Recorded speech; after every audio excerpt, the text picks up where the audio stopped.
શું તમે ક્યારે વિચાર્યું છે કે રાતના એ નીરવ શાંત અંધકારમાં જ્યારે આખું જગત ગાઢ નિદ્રામાં હોય છે ત્યારે આભના તારા અને ગ્રહો કઈ રમત રમી રહ્યા હોય છે? શું તમે એ અદૃશ્ય શક્તિનો અહેસાસ કરવા તૈયાર છો જે આગામી 2 માર્ચની મધ્યરાત્રિએ બરાબર 1:01 બ્રહ્માંડના કણે કણમાં એક પ્રચંડ ઊર્જાનો સંચાર કરવાની છે? સાવધાન રહેજો, કારણ કે આ કોઈ મામૂલી જ્યોતિષીય ઘટના નથી, પણ 26 દિવસ માટે સ્વર્ગના દ્વાર પૃથ્વીવાસીઓ માટે ખુલવા સમાન છે. જ્યારે સુખ, સંપત્તિ, પ્રેમ અને ઐશ્વર્યમાં અધિપતિ શુક્રદેવ પોતાની ઉચ્ચ રાશિ મીનમાં પ્રવેશ કરશે, ત્યારે આકાશમાં નિર્માણ થશે એક અત્યંત શક્તિશાળી માલવ્ય રાજયોગ. શાસ્ત્રોમાં આ યોગને લક્ષ્મી યોગ તરીકે પણ ઓળખવામાં આવે છે. આ એવો સમય છે જ્યારે ભાગ્ય પોતે ચાલીને તમારા દરવાજે ટકોરા મારશે. આજે આ વિડીયોમાં આપણે એવા ગૂઢ રહસ્યો પરથી પડદો ઉઠાવવા જઈ રહ્યા છીએ જે કદાચ તમારા જીવનની દિશા બદલી નાખશે.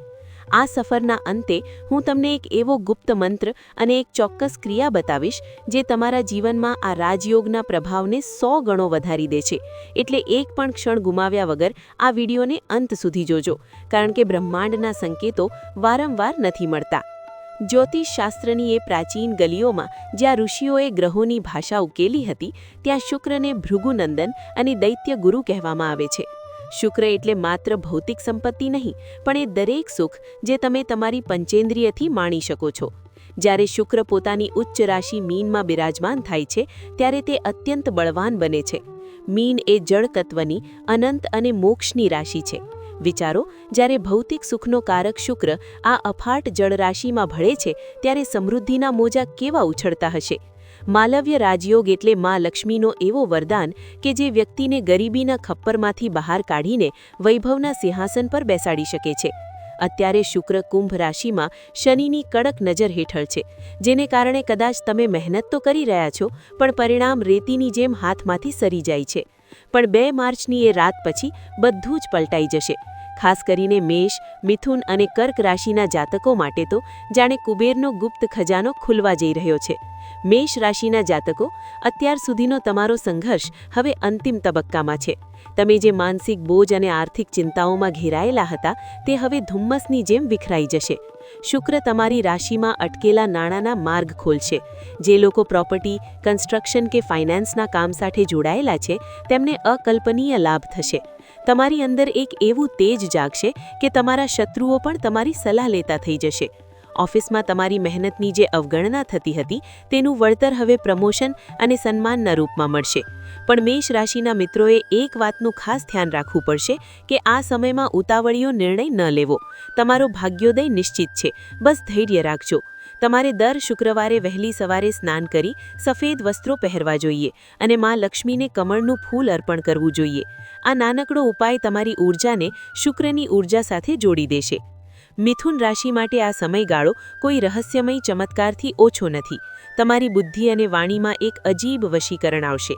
જે લોકો માર્કેટિંગ, સેલ્સ કે ક્રિએટિવ ફિલ્ડમાં છે તેમના માટે આ 26 દિવસો ગોલ્ડન પીરિયડ છે. તમારી એક વાત કોઈ મોટી ડીલ ફાઇનલ કરાવી શકે છે. જો તમે લાંબા સમયથી નવી નોકરી કે વિદેશ જવાના સપના જોઈ રહ્યા હતા તો સમજી લો કે ફાઇલ પર મોહર વાગી ગઈ છે. શુક્રદેવ તમારા કરિયરના 10મા ભાવને એવી રીતે પ્રભાવિત કરી રહ્યા છે કે તમારું નામનો ડંકો વાગશે. પણ સસ્પેન્સ એ છે કે આ સફળતાની સાથે તમારી જવાબદારીઓ પણ વધશે. મિથુન રાશિના જાતકોએ આ સમયમાં ગાયની સેવા કરવી જોઈએ. શુક્રવારે ગાયને પલાળેલા ચોખા અને ખાંડ ખવડાવવાથી તમારા જીવનમાં સ્થિરતા આવશે અને લક્ષ્મીનો કાયમી વાસ થશે. કર્ક રાશિવા જાતકો માટે આ માલવ્ય રાજયોગ ભાગ્યના આંગણે દસ્તક દઈ રહ્યો છે. અત્યાર સુધી તમે જે ભાવનાત્મક ઉતાર ચઢાવ જોયા છે તે હવે શાંત થશે. આ સમયગાળામાં તમને અચાનક એવા સ્ત્રોતમાંથી ધન મળશે જેની તમે કલ્પના પણ નહીં કરી હોય.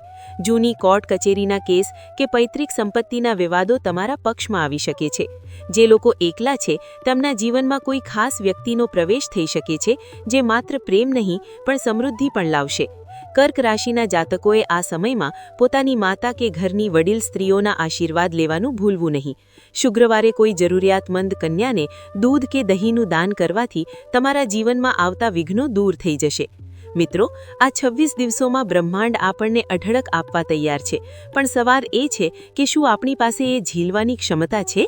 ગ્રહોની ચાલ આપણને રસ્તો બતાવે છે, પણ સાચું કર્મ આપણે પોતે કરવાનું હોય છે. આ સમયગાળામાં નકારાત્મક વિચારોથી દૂર રહેજો અને હકારાત્મક ઊર્જાને આવકારજો. રાત્રે સૂતા પહેલા શુક્રના મંત્રનો જાપ કરવાથી તમારા સપનાઓ હકીકત બનવાની પ્રક્રિયા તેજ થશે. આ રાજયોગ દરેક વ્યક્તિના જીવનમાં કોઈને કોઈ રીતે સકારાત્મક પરિવર્તન લાવશે. બસ જરૂર છે તો માત્ર જાગૃત રહેવાની. શું તમારા જીવનમાં અત્યારે કોઈ એવા ફેરફારો અનુભવી રહ્યા છો જે તમને લાગે છે કે આ આવનારા મોટા પરિવર્તનનો સંકેત છે? શું તમારી સાથે પણ કંઈક એવું બની રહ્યું છે જે તર્કની બહાર છે?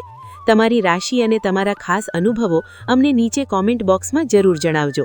તમારી વાર્તા બીજા ઘણા લોકો માટે પ્રેરણા બની શકે છે. અને હા, જો તમે ઈચ્છતા હો કે હું બાકીની રાશિઓ માટે પણ આવા જ રહસ્યમયી જ્યોતિષીય યાત્રા લઈને આવું, તો કોમેન્ટમાં શુક્રદેવ લખવાનું ચૂકતા નહીં. આ રહસ્યમયી જ્યોતિષીય યાત્રામાં મારી સાથે જોડાવા બદલ આભાર. માં લક્ષ્મીની અવિરત કૃપા તમારા અને તમારા પરિવાર પર વરસતી રહે તેવી પ્રાર્થના.